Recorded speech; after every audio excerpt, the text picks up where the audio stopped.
los bosques de Alaska hay un límite donde termina la lógica.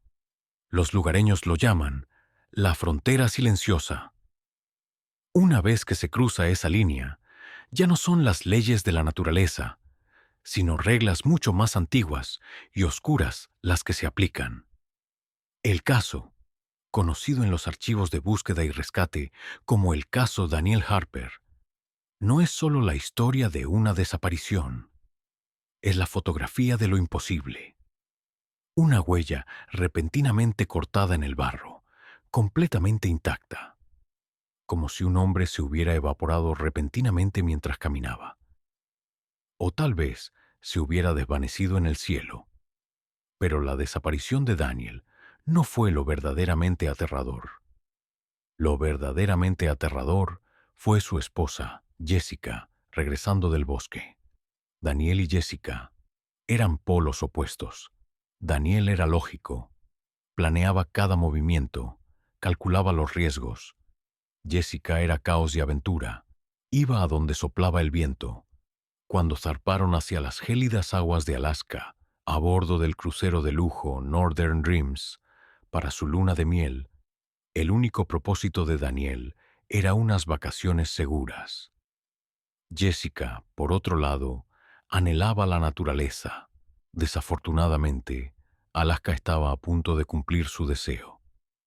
Cuando el barco atracó en Hoonah, un pequeño asentamiento rodeado de selva tropical, lejos de la civilización, todo parecía normal. Pero en cuanto desembarcaron y se adentraron en la sombra de esos enormes y oscuros árboles, Jessica empezó a cambiar. En una, mientras el grupo era guiado por el guía Tlingit, el anciano Thomas, Jessica no dejaba de mirar hacia el límite del bosque, como si viera a alguien entre los árboles. ¿Oyen la canción?, susurró de repente. Los demás turistas del grupo y Daniel se quedaron atónitos. Solo el viento podía oír el viento en el bosque. Inquieto, Daniel preguntó, ¿qué canción, Jessica? Jessica respondió, me están llamando por mis nombres. Mi madre, mi abuela, todos están allí. El rostro del guía Thomas palideció. El miedo en los ojos del anciano dejó helado a Daniel. Thomas le advirtió con severidad. Jovencita, el bosque susurra a veces, pero nunca debes responder a esas voces. No son tu familia. Pero Jessica ya no estaba allí. Sus pupilas se dilataron. Una extraña y gélida sonrisa se dibujó en su rostro. Ni siquiera oyó las súplicas de Daniel. Debemos regresar al barco. Esto es una locura. La racional y calculadora esposa de Daniel había desaparecido, reemplazada por una desconocida hipnotizada, como si la arrastrara un hilo invisible. Jessica echó a correr hacia las oscuras e indómitas profundidades del bosque. Y Daniel abandonó su lógica y siguió esa maldita oscuridad para salvar a la mujer que amaba. Horas después, al ponerse el sol y convertirse en un gélido crepúsculo, grupos de búsqueda recorrieron el bosque. Y entonces, una silueta apareció en la oscuridad de la noche. Era Jessica, pero había un detalle que horrorizó a todos los que la vieron. A pesar de haber estado perdida durante horas en ese bosque fangoso, espinoso y salvaje, la ropa de Jessica estaba impecable. No había ni una sola mancha de barro en sus zapatos. Su rostro era tan suave como la porcelana, y sonreía. Cuando los aldeanos corrieron hacia ella, preguntó con esa sonrisa apacible, ¿dónde está Daniel? Estaba conmigo hace un momento. Había un vacío en su memoria de las últimas 3 horas.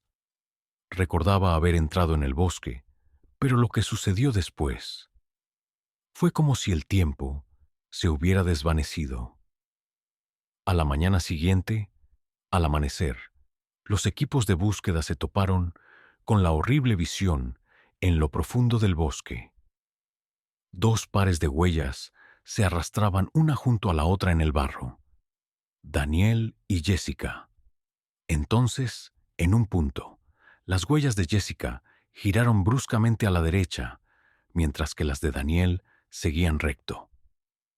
Las huellas de Daniel continuaron durante otro kilómetro por el terreno más accidentado y empinado.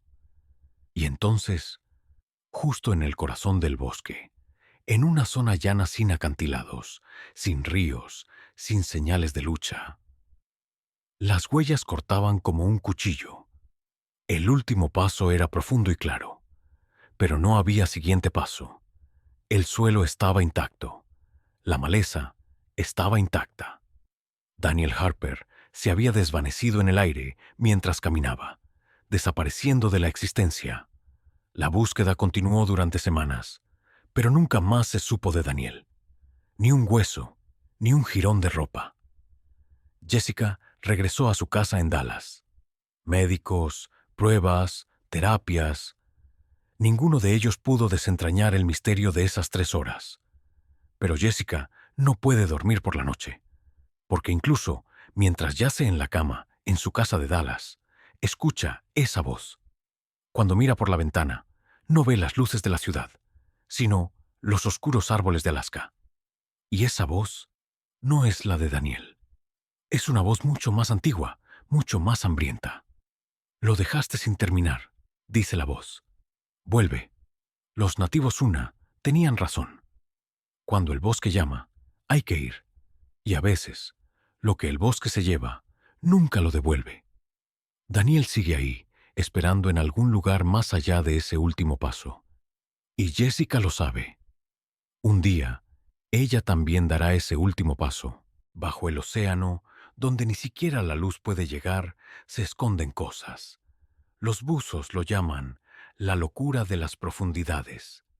Pero en el estrecho Prince William de Alaska, los lugareños susurran un nombre mucho más aterrador: el Pozo de Zafiro. Ethan Sang era un intrépido fotógrafo submarino de 34 años que se había sumergido en algunas de las aguas más frías del mundo. Pero las fotos que tomó en su última inmersión no eran un documental de naturaleza, sino el guión de una película de terror. Cuando encontraron su cámara, el último fotograma de su tarjeta de memoria estaba borroso. Pero algo había en ese borrón. Algo humano, pero no humano. Septiembre de 2024. Ethan llegó a Valdez, Alaska, para un nuevo proyecto en las gélidas aguas. Lo acompañaba Cole Brennan, el guía más experimentado de la región, apodado el Espíritu del Mar. Cole llevaba 30 años buceando en estas aguas, pero solo había un lugar en su mapa que había marcado como prohibido. «No vamos a ir allí, Ethan», dijo Cole con voz temblorosa. «Algunos lugares no son para humanos». Ethan sonrió. Era científico, creía en los datos, no en la superstición. «Solo voy a tomar fotos, Cole. No me dan miedo los fantasmas». Por desgracia, Ethan no escuchó a Cole ese día. Y esa decisión sería el fin de ambos. A la mañana siguiente, a pesar de las objeciones de Cole, navegaron hacia esa coordenada. El agua estaba tranquila, el cielo despejado, pero cuando descendieron 40 metros, el mundo cambió. Abajo, en el fondo del océano, completamente negro, algo brillaba. Una luz azul zafiro, pulsante, hipnótica. Ethan estaba cautivado. No era un pez, ni un alga. Era una estructura geométrica y precisa. Era como si se hubiera construido un templo en el fondo del océano. Intentó acercarse, pero Cole lo agarró del brazo. El terror en los ojos del anciano era palpable incluso tras la máscara. Cole sacó a Ethan a la superficie con fuerza. Cuando subieron al bote, Cole temblaba. «¿Viste esa cosa?», preguntó. Nos llama a todos». Esa noche, Ethan no pudo dormir en su habitación de hotel. Cada vez que cerraba los ojos, veía esa luz azul, y empezó a oír una voz, un susurro en su oído. «Lo dejaste a medias, vuelve».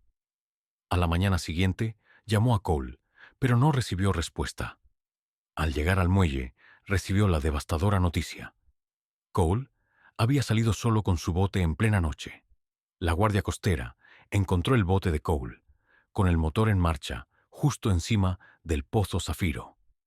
Cole había desaparecido. Su equipo estaba en el bote. Su ropa estaba en el bote. Cole se había lanzado a esas aguas heladas, desnudo y sin equipo. No pudo resistir más la llamada. La muerte de Cole debería haber aterrorizado a Ethan, pero ocurrió lo contrario. Ese susurro se convirtió en un grito. Mereces conocimiento, Ethan. Ven a buscarlo. La mañana del 19 de septiembre, Ethan fue solo a ese lugar. Con la cámara colgada del cuello, comenzó una última grabación de video. Me voy, dijo. No me importa lo que encuentre. Las últimas imágenes que grabó la cámara fueron de la puerta de la estructura. La puerta estaba abierta. Esa luz zafiro que emanaba del interior iluminó el rostro de Ethan, y Ethan nadó hacia esa luz. El cuerpo de Ethan Chang nunca fue encontrado. Solo su cámara regresó. Incluso hoy, los pescadores de Valdés apagan sus motores al pasar por esa zona de noche.